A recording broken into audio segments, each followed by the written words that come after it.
Bonjour à tous, jeudi 8 décembre, Vincent Peillon bientôt en lice contre Manuel Valls.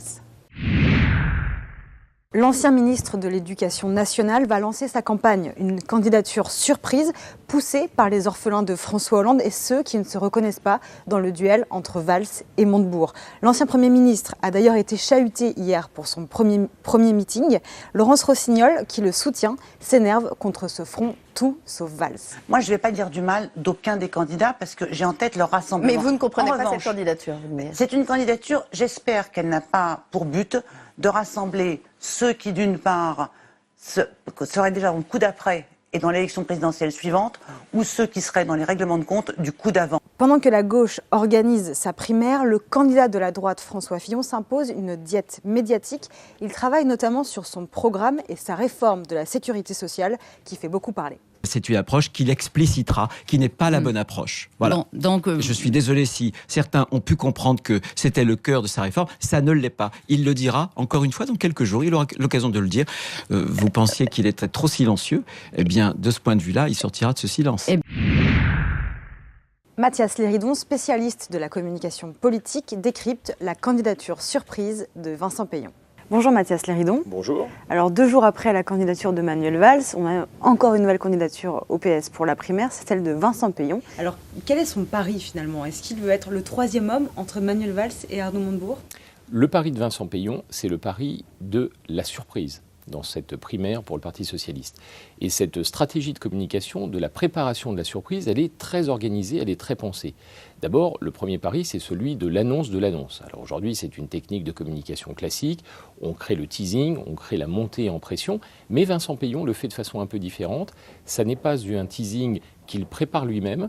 C'est une série de parlementaires, des députés, des sénateurs, qui préparent l'annonce de Vincent Peillon un peu comme si, en termes d'image, on voulait que Vincent Peillon soit porté par un mouvement et non pas quelqu'un qui vient semer une fois de plus le trouble dans la primaire avec une candidature de plus.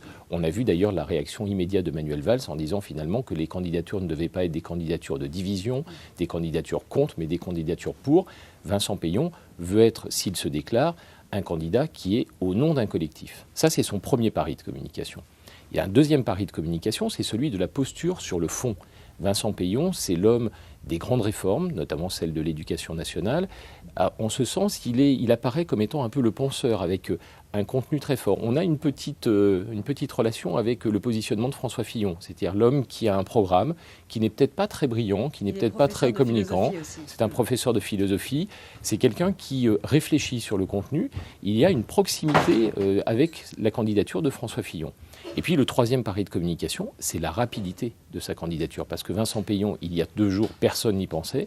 On l'avait même oublié. Depuis 2 ans, il était, c'était un député européen, devenu ministre. C'est quelqu'un qui n'était pas sur la scène publique. Il fait donc le pari de la rapidité, de la blitzkrieg en matière de communication.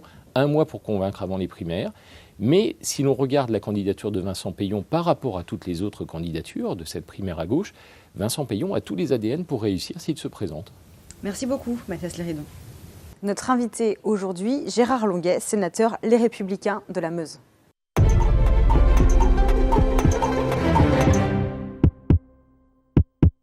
Bonjour Gérard Longuet. Bonjour. Plusieurs sujets d'actualité aujourd'hui. D'abord, la primaire à gauche qui s'organise.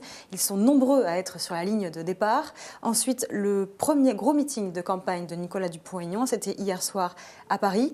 Et enfin, François Fillon, qui travaille en ce moment sur son programme. Bruno Retailleau a dit qu'il allait le clarifier, ses intentions sur la sécurité sociale. Qu'est-ce que vous choisissez ? Je choisis le premier sujet, parce que la clarification appartiendra à François Fillon lui-même. La candidature de Dupont-Aignan est sympathique, mais elle ne bousculera pas le paysage politique. En revanche, la situation de la gauche, qui est une force politique importante en France, c'est quand même intéressant d'y réfléchir ensemble. Oui. Donc c'est le sujet que je choisis. Qu'est-ce que ça vous inspire qu'il y ait autant de candidats, 10, qui veuillent concourir à cette primaire? D'abord, premièrement, c'est la marque du succès des primaires. Je crois que nous y avons contribué avec notre 4,5 millions de votants qui ont participé au 2e tour.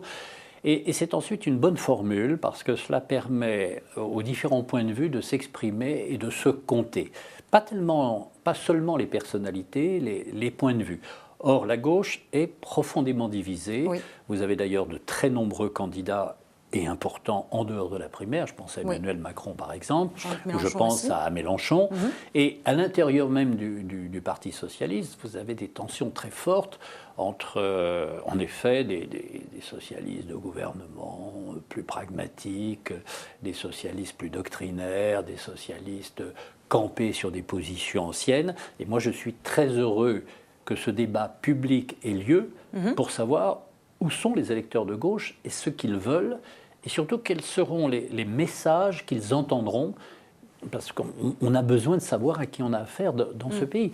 Nous avons vocation, je le pense profondément, à pouvoir gouverner et à construire une alternance. Mais nous respectons nos adversaires et j'ai envie de les connaître. Certains disent quand même qu'ils sont en train de rejouer leurs affaires de congrès, vous savez, de courant. Là, Vincent Payon va annoncer sa candidature. C'est la culture même du Parti socialiste, qui est de cultiver ces différences. François Mitterrand avait réussi l'unité, parce qu'il n'était pas socialiste d'ailleurs, et qu'il était un formidable tacticien et stratège. Bon, c'est un personnage qui a disparu, qui n'existe plus. Donc le Parti socialiste redevient ce qu'il est, c'est-à-dire un rassemblement de femmes et d'hommes qui ont envie de construire le monde tel qu'ils le souhaitent, plutôt que de l'appréhender d'abord tel qu'il existe. Et leur perception du monde est extraordinairement différente. Alors, il y a ceux qui sont en dehors, on n'en parle pas, mais c'est pourtant intéressant parce qu'ils vont capter les voix de gauche, ceux qui acceptent l'Europe, ceux qui acceptent la mondialisation, je pense à Macron, et ceux qui récusent tout, je pense à Mélenchon. Et à l'intérieur du Parti socialiste, on va voir ceux qui sont dans une ligne... Allez, dans le meilleur des cas, social-démocrate, il n'y en a pas beaucoup, mais après tout, Valls va peut-être prendre cette voie. Et puis ceux qui sont vraiment archéaux, c'est-à-dire le programme commun, rectifié, adapté, sans le Bad Godesberg, c'est-à-dire ce congrès de la social-démocratie allemande, où la social-démocratie allemande, dans les années 60, avait accepté le principe de l'économie de marché, qui est un principe d'évidence, mais que la moitié du Parti socialiste n'a pas encore accepté. Merci beaucoup, Gérard Longuet. Benoît Hamon est en Seine-et-Marne, Marine Le Pen est à Paris, au marché de Noël, Nicolas Dupont-Aignan est au Salon Nautique à Paris, Emmanuel Macron est en Ille-et-Vilaine. Au Front National, Marine Le Pen et Marion Maréchal Le Pen s'affrontent sur l'IVG. La candidate a rappelé qu'elle ne souhaitait pas remettre en cause l'accès à l'IVG, contrairement à la députée du Vaucluse qui veut revenir sur le remboursement intégral et illimité de l'avortement. Merci à tous et à demain.